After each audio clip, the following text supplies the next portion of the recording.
Olá, Visão Jurídica no ar, e hoje eu converso com o Dr. Luciano de Almeida Pereira sobre os reflexos da política no sistema tributário.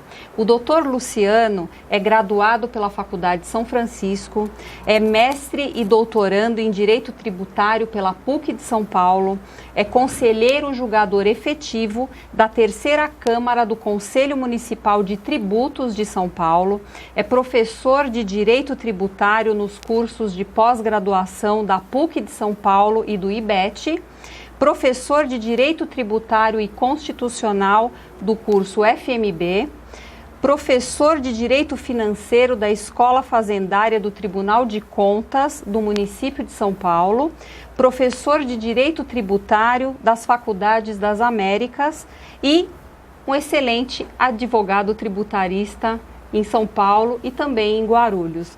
Doutor Luciano, é um prazer imenso tê-lo aqui no programa Visão Jurídica. Obrigado, Silmara, mais uma vez pelo convite. É sempre um prazer estar participando dos seus programas, sempre com muita qualidade. Eu que agradeço a oportunidade. Então, nós vamos falar sobre os reflexos da política no sistema tributário. Perfeito. Que parece um assunto assim tão complexo, não é? O que é política, doutor? Como é que nós podemos definir política no aspecto amplo, né? Política é até um problema, essa questão da conceituação. Deixando claro que a conceituação, como é um método de valoração, cada indivíduo acaba construindo o seu próprio conceito a partir das experiências, a partir da base que cada um tem, a partir de todo aquele arsenal que faz o entorno do indivíduo, ele traz consigo. Isso faz com que ele tenha uma forma ou outra de construir os conceitos, né? Mas política, nós temos um problema em particular, como até destaca um professor, eu tive a oportunidade de assistir às aulas dele, professor da USP, ele pontua algo muito interessante, porque a política, as pessoas têm uma ideia pré-concebida, e essa pré-concepção do que é política leva a pessoa a entender que a política, ela se resume às questões eleitorais. E a ideia é essa mesmo. Quando você fala em política, no primeiro momento, a ideia é essa. Como é algo que está sempre na mídia, faz parte do dia a dia das pessoas, as pessoas elas têm um contato, mas um contato muito superficial. Então, a ideia primeira, e é uma ideia ordinária, uma ideia popular que se faz, é que a política é eleição, política é partido político, política é a gestão do Estado e, sobretudo hoje, política com tons pejorativos, né? Então, as pessoas, quando se fala em política, as pessoas entendem que política é algo que você utiliza para meios escusos, mas, em verdade, política é uma inteligência em favor de uma organização. Então, quando você pega o Estado é uma pessoa política, é uma pessoa jurídica de direito público interno. É ela quem rege o Estado, né? O Estado, a política rege o Estado em que nós estamos inseridos. Então, veja, eu preciso de uma série de medidas de cunho político para poder manobrar todas as necessidades de um povo inserido naquele território, para que seja minimamente organizado. Até eu me lembro quando eu estava no primário, naquela época tinha ainda o SPB, tinha a Educação Moral e Cívica. Isso. E eu me recordo que a professora dizia, olha, o que é o Estado? O Estado é a sociedade politicamente organizada. Então, quer dizer, a política ele é um instrumento de inteligência que organiza o Estado para que as pessoas não estejam mais à lei do talião, para que as pessoas tenham um mínimo de organização, que elas entendam o seu papel, que elas entendam que tem direitos e deveres a serem obedecidos. Então a política é um elemento de norte para a sociedade, né? Mais ou menos por aí que caminha, dentre, é claro, uma acepção muito mais larga. É possível falar muita coisa sobre política, né? Mas basicamente esse é o conceito que se tem sobre política, uma inteligência em favor de uma governança estatal. O problema é que nos dias de hoje as pessoas realmente têm essa visão distorcida porque as coisas não estão caminhando a favor, não é? De um todo, não é isso? Sim, sim, e até é difícil de desfazer essa ideia, porque como nós dissemos, eu, por exemplo, sou professor de direito tributário, então quando eu chego para um aluno e vou falar sobre um tópico qualquer, eu pego aquele aluno que nunca teve contato, então, como ele não tem uma pré-concepção, é muito mais fácil dele entender e inserir a ideia daquele instituto para o aluno. Agora, como a gente tem essa ideia primária, você tem que despir desses preconceitos e enxergar a política como uma ciência que tem seus postulados, uma ciência que também tem o seu lado positivo, aliás, tem muito mais o lado positivo que qualquer outra coisa, porque quem traz tons negativos é quem mal utiliza a política, então é por aí, fica difícil de fazer a pessoa desligar daquele preconceito, né, pejorativo para conseguir efetivamente enxergar a política como deve ser. E você acredita que o palco político pode ser mudado? Uma reforma política, no caso? Pois essa questão de mudança da política, ela passa por várias questões. Se nós formos pegar pelo lado científico, nessa questão de mudança política, primeiramente nós temos que destacar 2 princípios. O primeiro deles é o que se chama de princípio do naturalismo ou da biologização das relações sociais. Esse princípio, que em verdade ele entoa um pensamento filosófico, um pensamento científico acerca da política, entende que as coisas são como são.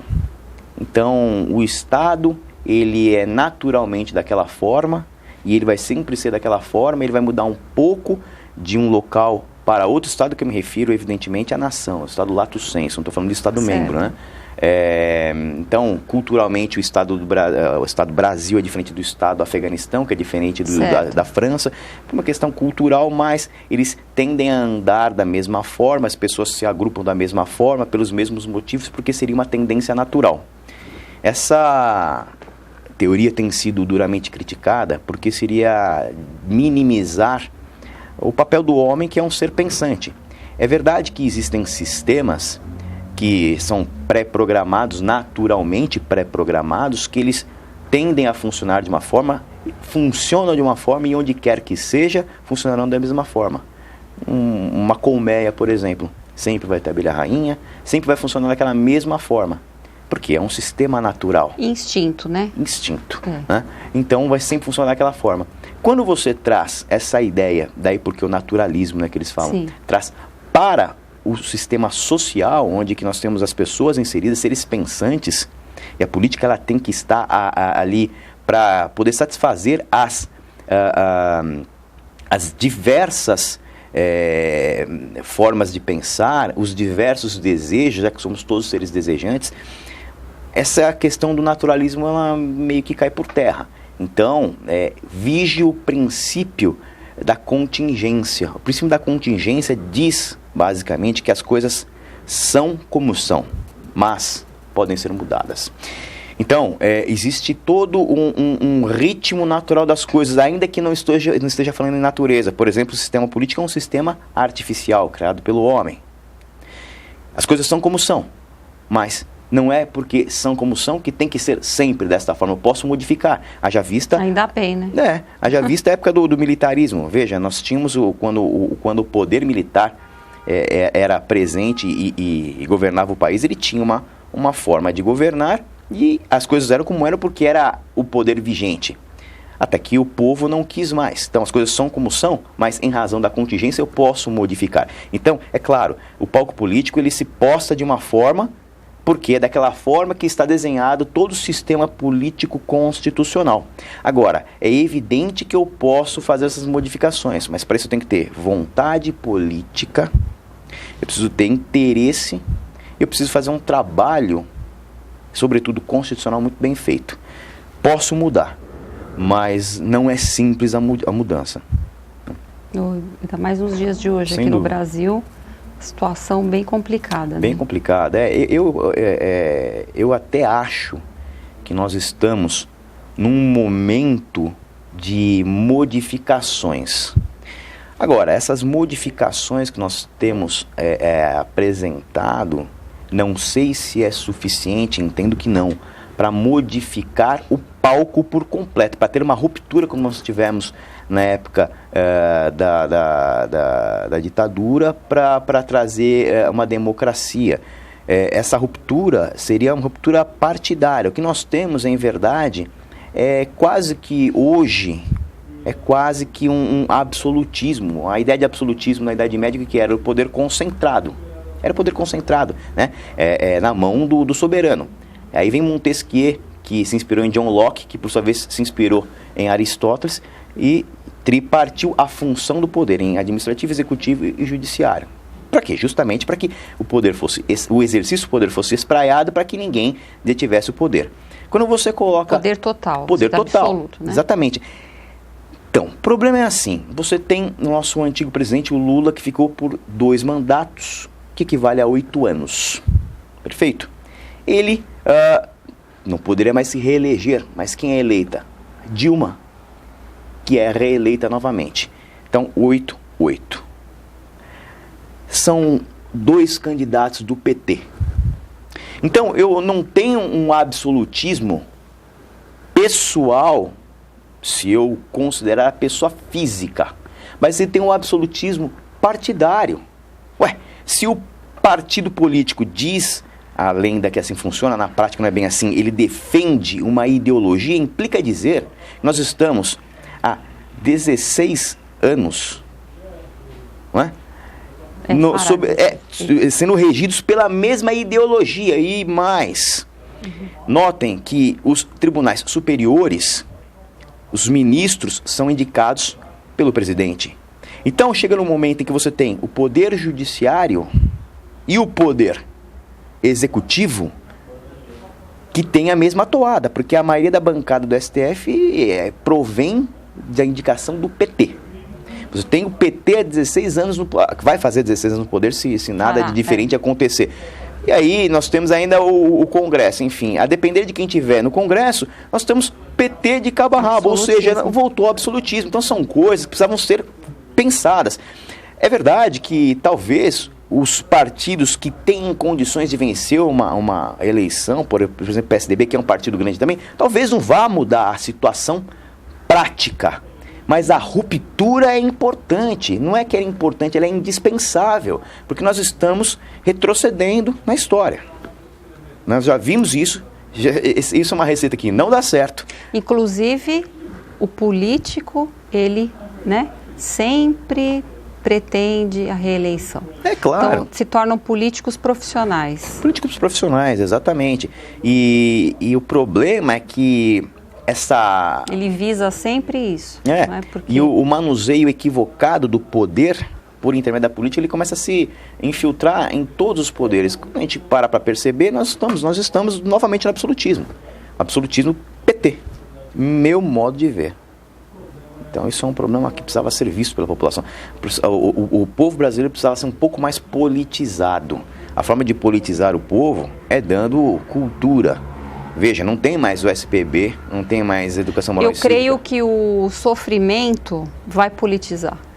Eu espero. É uma coisa que, meio que compulsória. O problema todo é que assim, como nós tínhamos... É que a longo prazo. A longo prazo. E veja, precisa dar subsídio para que o povo também saiba o que fazer. Claro. Porque à época tinha essas matérias que punham o sujeito para pensar em cidadania. Hoje o povo até quer, muitas vezes, fazer alguma coisa, mas ele não sabe nem o que, ele não sabe quais são os instrumentos. Ele é tão afastado das noções políticas que se ele passar por um buraco na rua e por algum motivo, sei lá, furar o pneu dele, ele fala assim, Dilma, isso é uma competência do prefeito. Então, quer dizer, o povo ele não sabe nem quem é competente para quê. Isso é falta de informação. Então, até para você poder reivindicar, você precisa saber. Precisa saber o que está fazendo. E é claro que não é interessante dar esse tipo de informação, porque o povo, um povo que é esclarecido, ele cobra. E cobra sabendo, né? Porque senão, se ele não tem o devido esclarecimento, acontece o que se faz. É o que o professor Marcelo Neves chama de legislação álibi. Então o povo começa a reclamar, então precisa fazer tal coisa, precisa fazer aquilo, precisa fazer aquele outro. Então vamos atender aos reclamos do povo, para que ele pare de reclamar, você finge que está fazendo alguma coisa, o povo fica contente e você, em verdade, só joga o problema lá para frente. E a solução é nenhuma, porque o que tem que ser feito, por exemplo, em sericultura não é feito. Então, é o que ele chama de legislação álibi. Você vai lá, faz alguma coisinha para acalmar o ímpeto da população e o problema perdura. Daqui a pouco passa o efeito. A legislação muda, mas né? Permanece sempre a mesma coisa. É como esse novo Código de Processo Civil. Até acredito que possa trazer avanços, né? Mas se o povo está achando que os processos judiciais vão caminhar mais rápido em razão do novo código, sinto muito, mas eu particularmente não acredito que a quantidade ou diminuir a quantidade de recursos vai fazer o processo andar, porque você, quando diminui, no meu modo de ver, a quantidade de recursos, o máximo que você consegue diminuir o direito de ampla defesa e contraditória. O problema está na morosidade da máquina Estado. Eles vão mudar a lei, mas o Estado, que é lento, continua o mesmo. Então, quer dizer, o motivo da demora é o mesmo. Mudaram o código, então não posso falar mais nada. A nossa lei não tem mais tanto recurso, vocês não queriam isso, pronto, mudamos. Mas o problema vai continuar, porque não está na lei. O problema está no Estado, que tem que ser fomentado da forma adequada. Sistema, não é? O sistema. E nisso não se mexe. Porque não se tem vantagem para eles. Então, são coisas muito mais complexas. Né? Muito complexas, realmente. E me diga uma coisa, existe transparência política? Voltando a falar especificamente em política, existe transparência, na sua opinião? A transparência é um dos postulados da política, é um dos princípios. Quando a gente estuda a ciência política, um dos princípios que se estuda é a transparência, porque o sujeito, o político, né, o parlamentar, aquele que fala em nome do povo, ele tem que expor suas vontades, seus ideais, suas intenções, até para que ele seja votado. Teoricamente, essa transparência ela é necessária e teoricamente ela é exposta, mas é evidente que os interesses mais primordiais do sujeito ele não coloca, até por uma questão de estratégia. Então, assim, se nós formos pegar sob o ponto de vista formal, ela é um dos requisitos. Mas não acredito na transparência.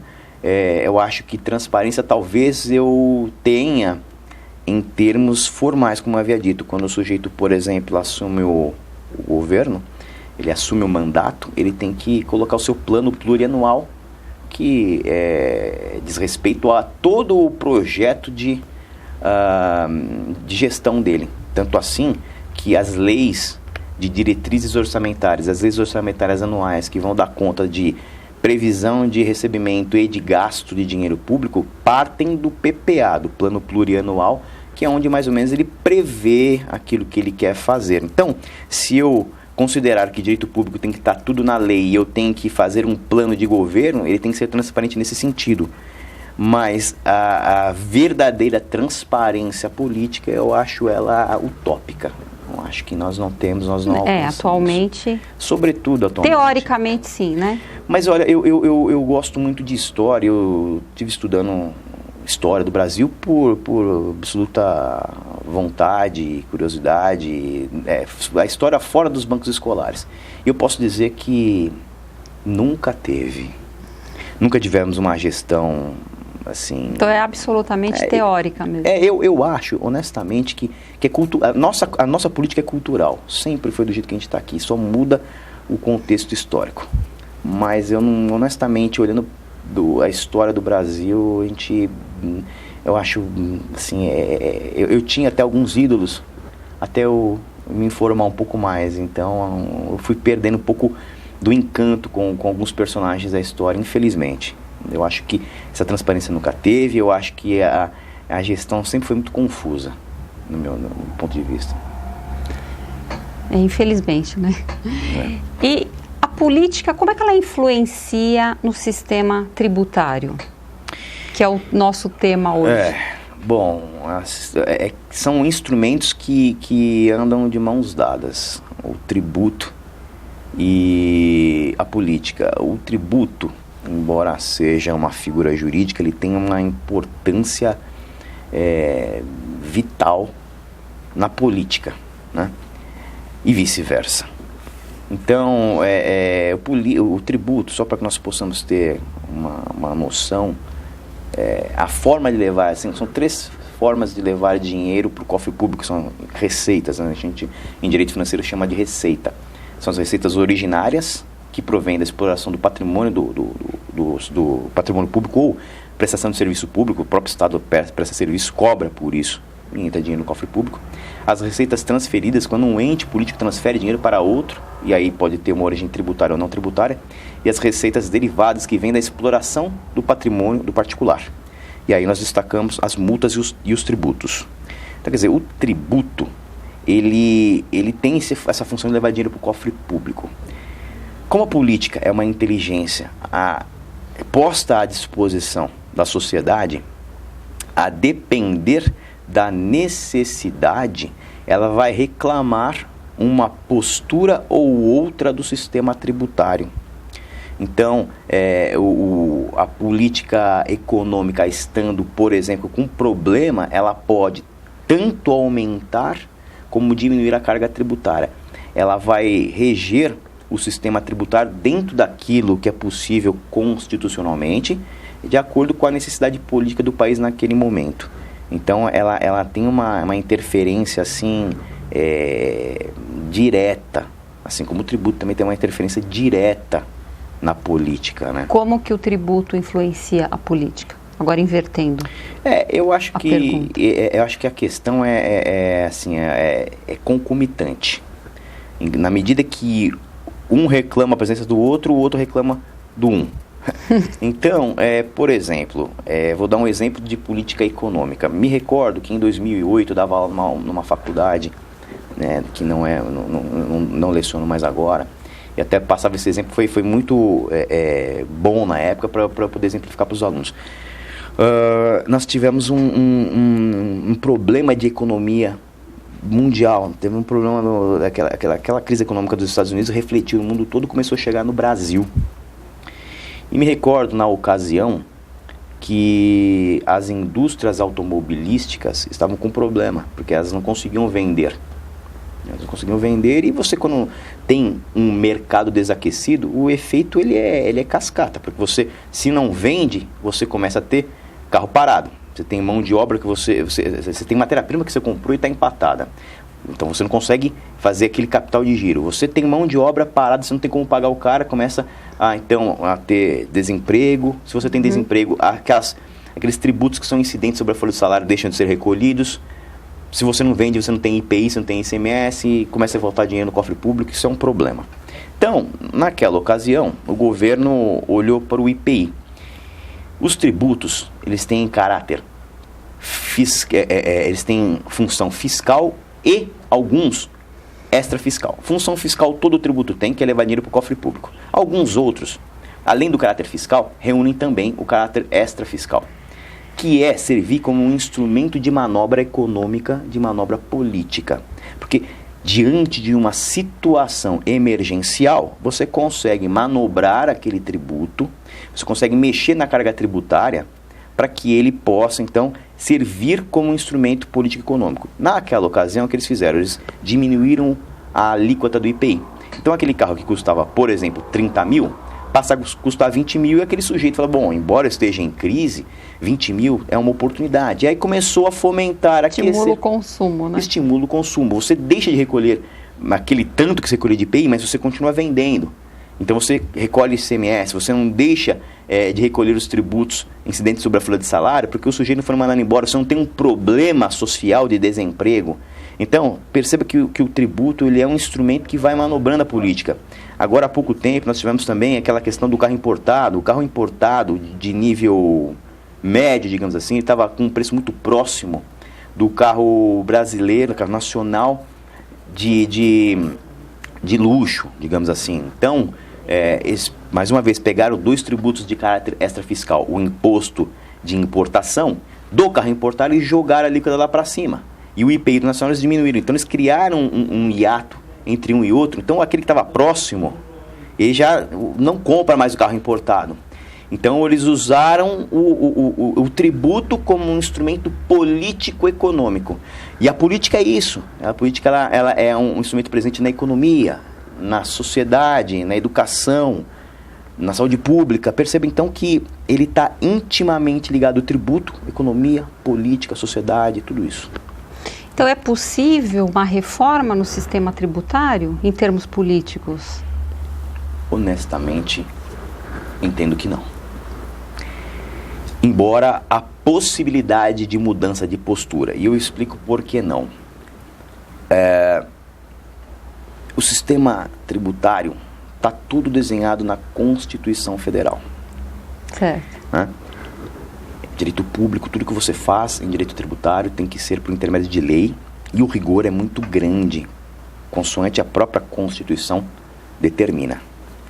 Uma reforma tributária teria que ser feita sem que você maculasse os preceitos constitucionais.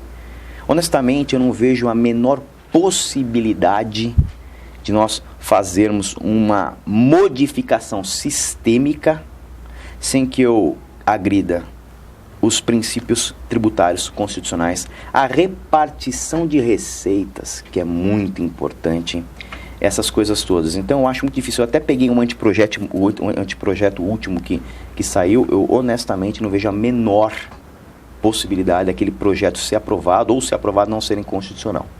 A menos com uma reforma. Eu acho que teria que ter uma mudança na Constituição. Se mudarem a Constituição, muito que bem. Se não, eu acho praticamente impossível. Não, tanto assim que todo governante, todo sujeito que se candidata fala em reforma política. Desde que eu comecei a ouvir política, eu escuto a mesma coisa e honestamente ninguém fez e nem vai fazer, não nesse palco. Doutor Luciano, olha, eu tinha inúmeras perguntas ainda para lhe fazer. Fica o convite para um retorno aqui no nosso programa. Agradeço. Né? Eu agradeço imensamente a sua presença aqui. Fale em meu nome, pessoalmente, Obrigado, e em nome de toda a equipe da TV Guarulhos. Muito obrigada por sua presença aqui no programa Visão Jurídica. Muito obrigado, eu que agradeço a oportunidade, é sempre um prazer. Assim que precisarem de mim, estou a postos. Com certeza, o convite está feito. Muito obrigado. E a você que acompanhou o programa Visão Jurídica, muito obrigada por sua companhia e te aguardo na próxima semana. Visão Jurídica, atualidade, informação e conhecimento aqui na TV Guarulhos.